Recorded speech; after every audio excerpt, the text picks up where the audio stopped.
All right, guys, I'm at the hour of Mercury. Let's see what comes out.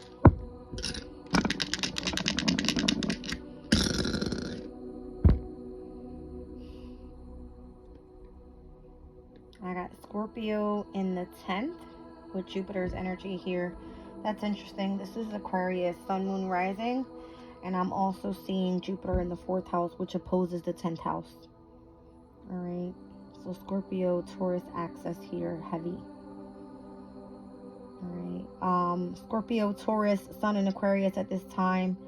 We experienced the full moon in Leo already, so heavy on the fixed energy here.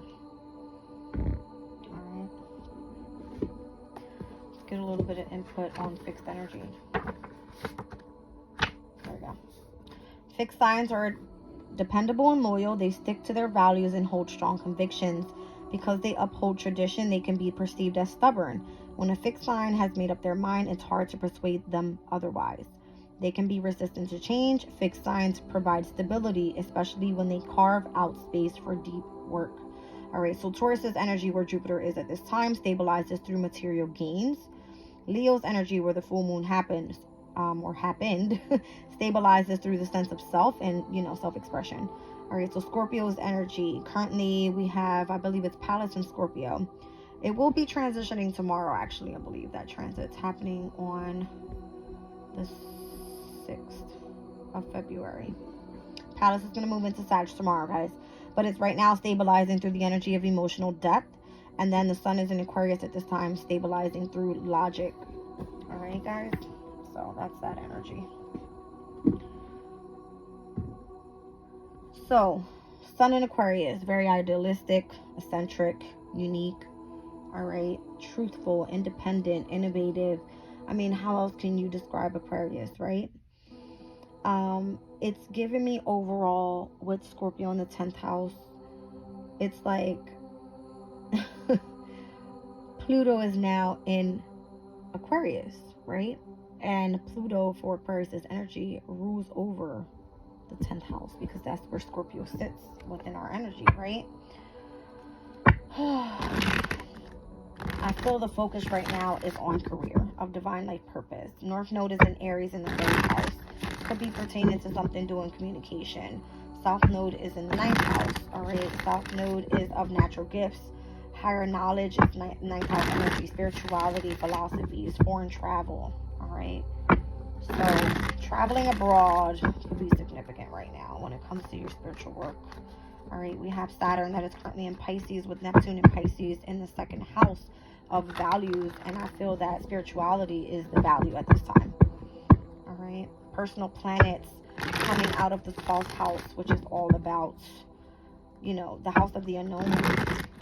It is the involvement of the energy of the subconscious. All right, let's see what comes out. 10 of Swords, 7 of Wands, Knight of Swords, 3 of Wands, 8 of Swords, Ace of Swords, and the 9 of Swords. Look at all this sword energy. My goodness. All right, I've got the Sun in Gemini. I've got Mars in Leo. I've got the Knight of Swords representing Aquarius's energy. I got the 3 of Swords with Saturn in Libra. I have the 8 of Swords, Jupiter in Gemini. Ace of Swords is of clarity and truth, and the 9 of Swords is Mars in Gemini. Why so much mental? Because it looks like you're exhausting yourself here. Literally, I've got the 8, the 9, and the 10 of Swords here. All Gemini energy. Look at this.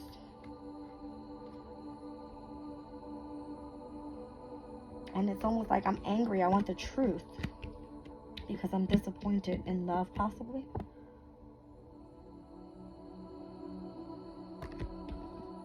And you're defending that position. Okay? Scorpio's energy, it speaks about needing to kind of face your fears and having to really tune into the energy of your deep emotional feelings, right?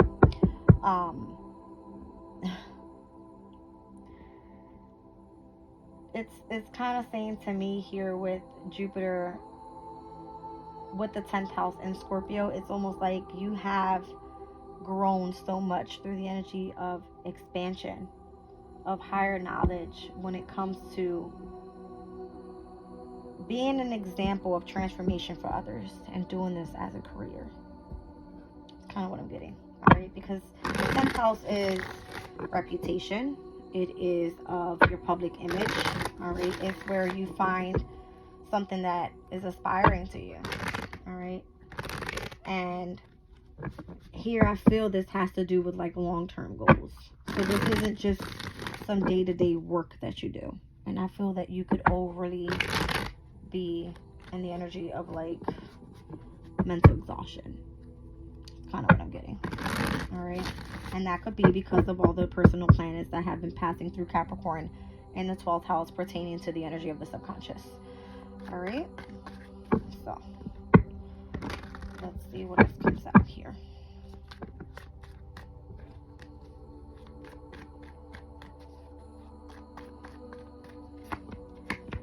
Five of Swords, Emperor, Magician, Eight of Cups, Four of Pentacles, Nine of Wands down at the bottom of the deck, High Priestess. Exactly. All right, you are trying to keep everything on the hush hush, especially when it comes to the connection that you have here, this newfound connection that you have here.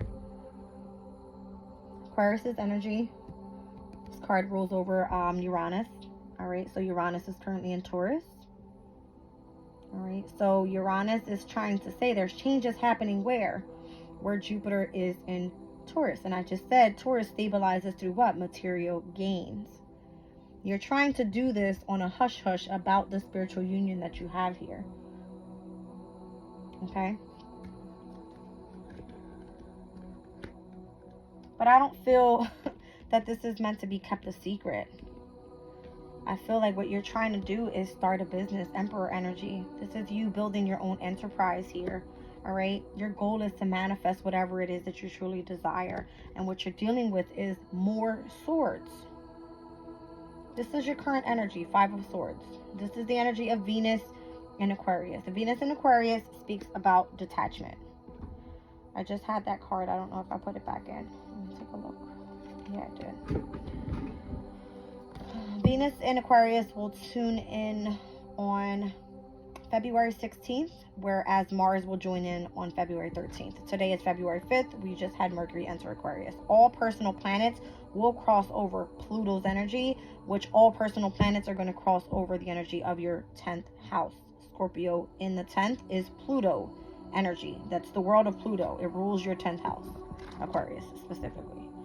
All right, so Venus in Aquarius, detachment. It speaks about a sudden love affair with a friend, an unusual free-loving relationship, an unusual or an odd relationship, a couple living separate lives, and an agreement between lovers.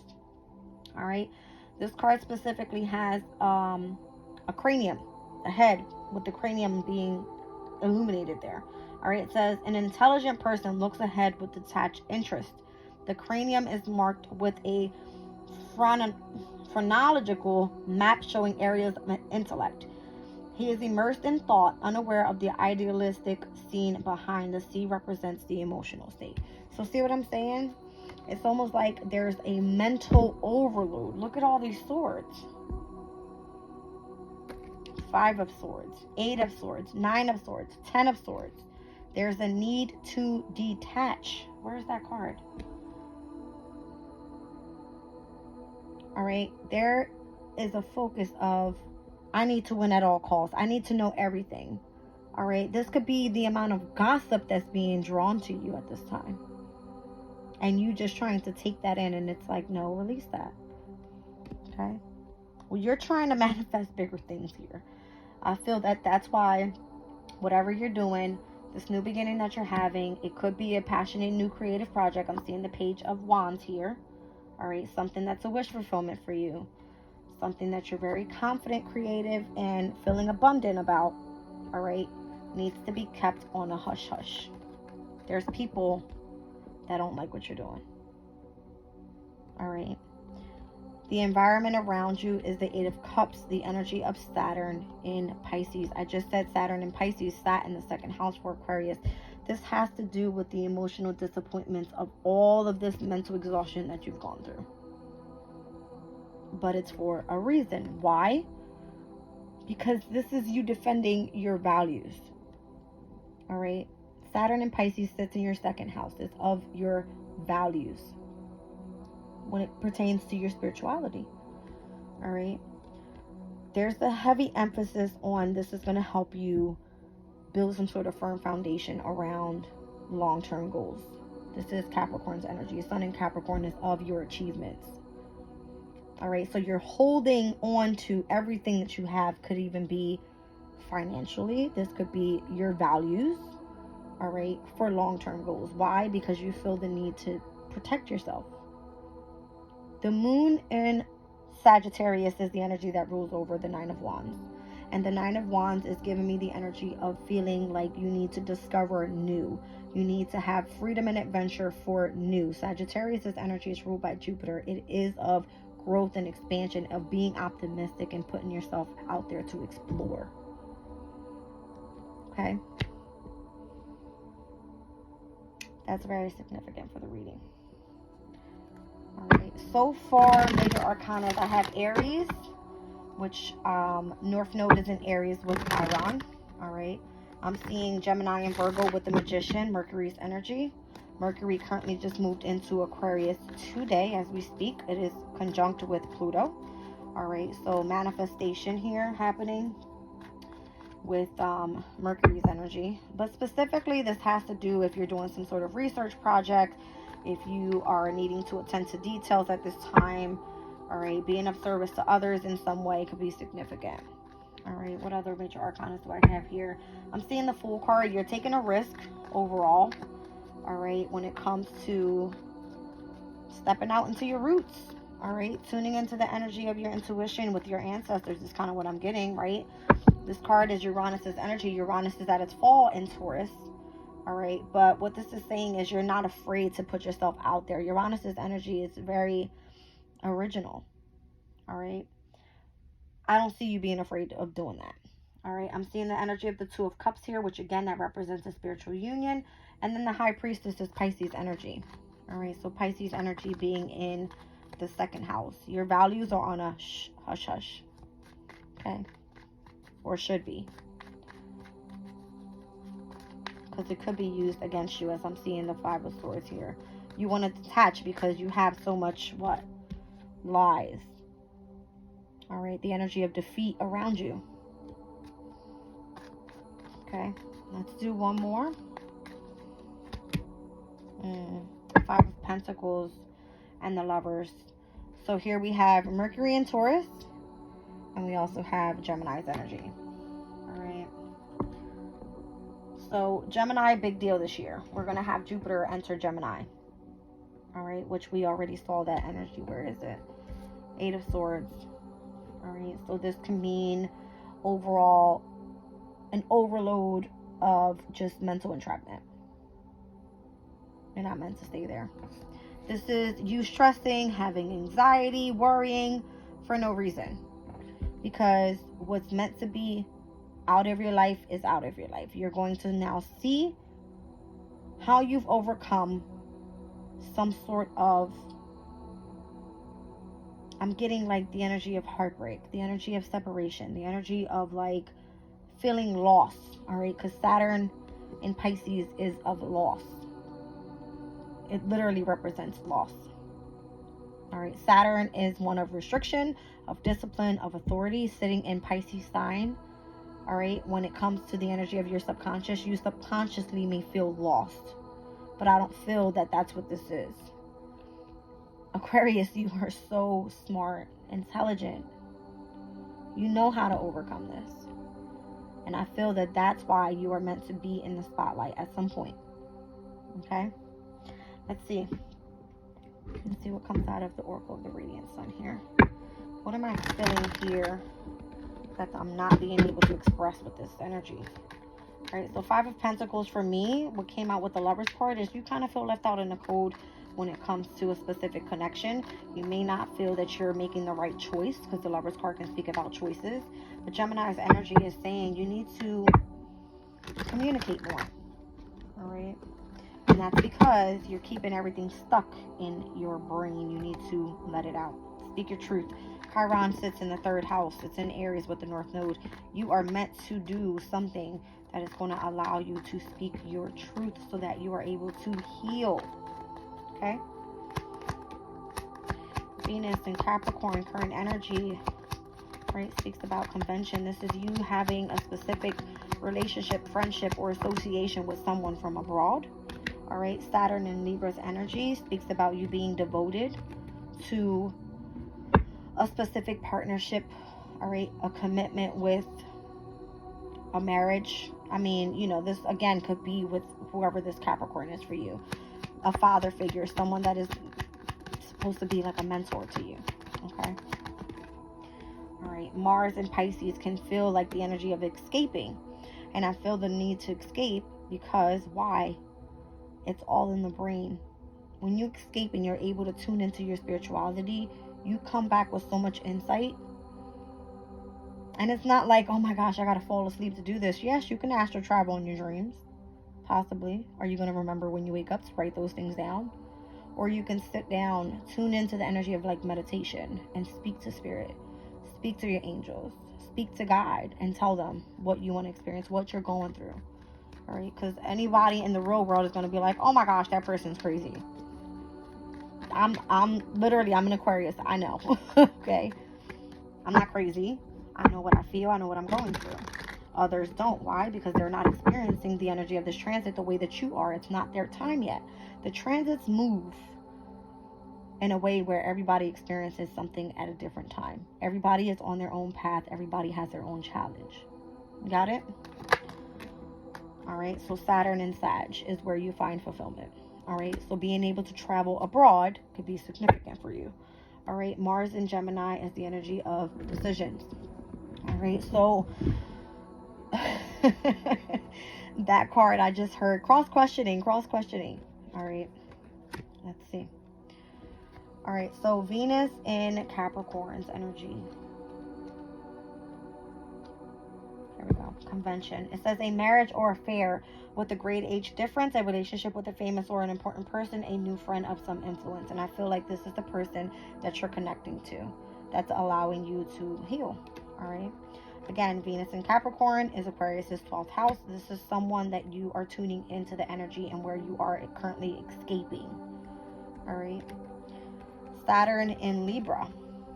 All right. Saturn in Libra. Again, Libra is where the South Node is in the 9th house.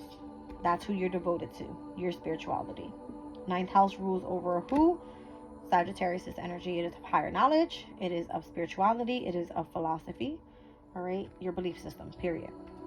All right, so let's look into Saturn in Libra and what that says. All right, so devotion. It says, taking part in a legal case, drawing up an agreement of importance, a relationship with a great age difference, a long-lasting marriage.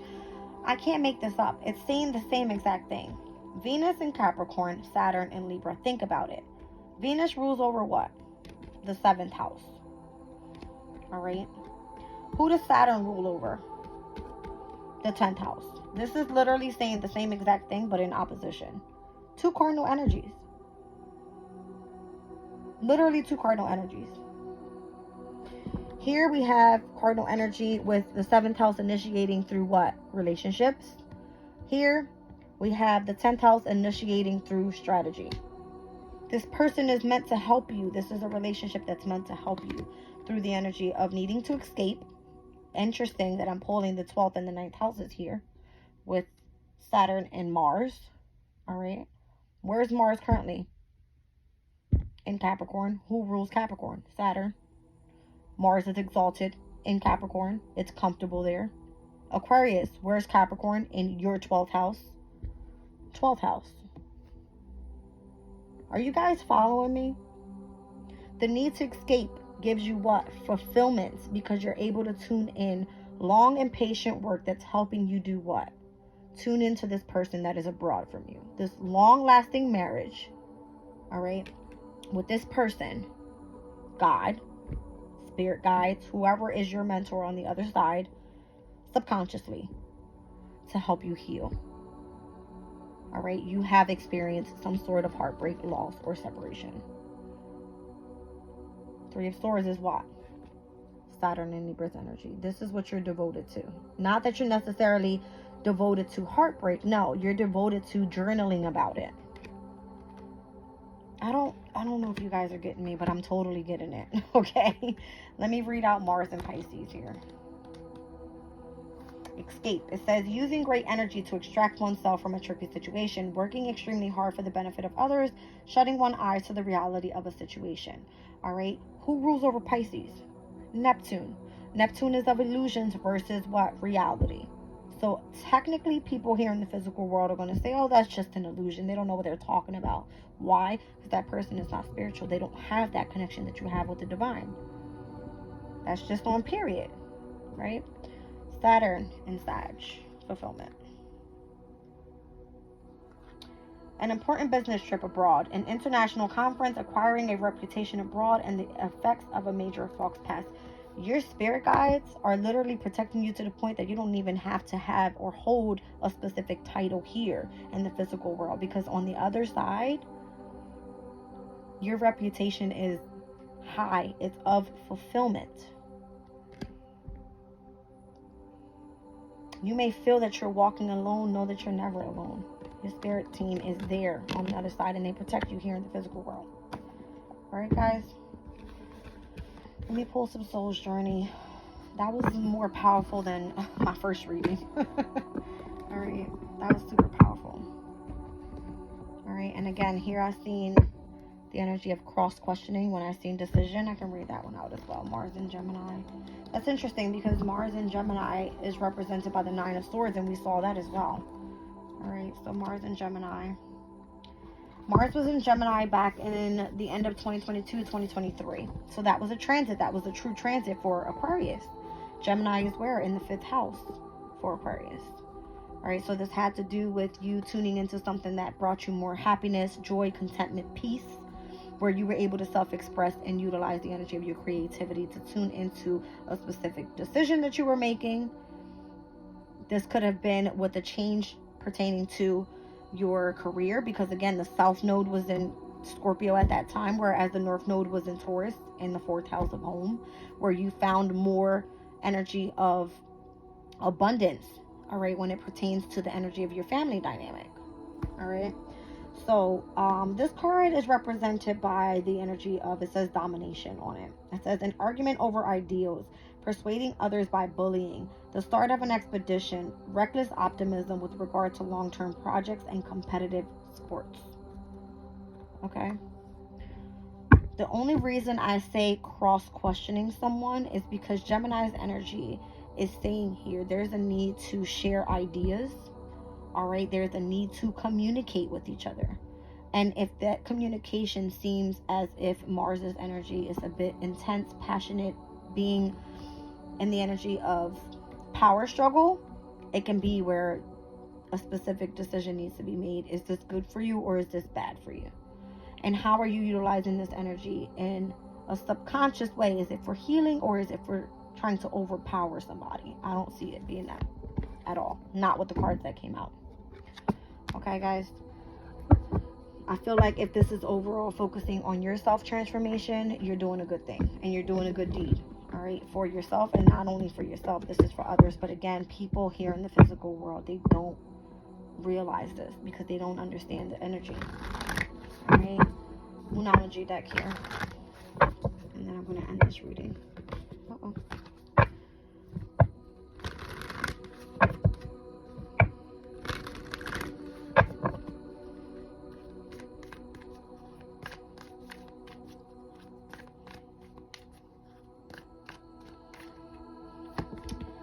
Alright, have faith in your dreams, waxing crescent moon, and then the new moon in Libra, a new romantic cycle begins.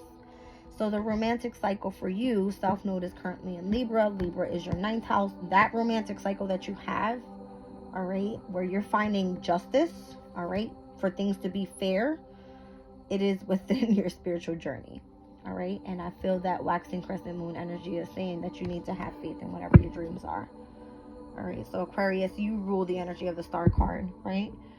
You are the water bearer, all right? You have lots of knowledge and wisdom pertaining to futuristic energies, All right, so you're bringing that back down to the 3D where people here don't understand.